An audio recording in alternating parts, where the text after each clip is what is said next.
நீ வசரம் மிக வசரம் நான் எட்டி தொடவா அடிக்கொடியே இளங்கொடியே நான் மடிமேல் விழவா சோழ காட்டுக்குள்ள சுகம் கண்டதால காளங்கண்ணு குட்டி தூக்குதுவால மாமனுக்கு தாங்கவில்லை இனி மாறாப்புக்கு வேலை இல்லை மூணு முழம் மல்லியப்பூ உன்னை முட்டக்கண்ணால் பாக்குறதோ முட்டக்கண்ணு மல்லியப்பூ உன்னை முட்ட சொல்லி கூப்பிடுதோ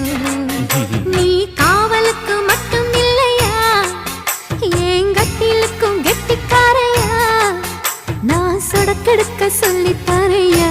நீ கிட்ட வாயா உன்னோட மல்லியப்பூ என்ன முட்டக்கண்ணா பாக்குதடி முட்டக்கண்ணு மல்லியப்பூ என்ன முட்ட சொல்லி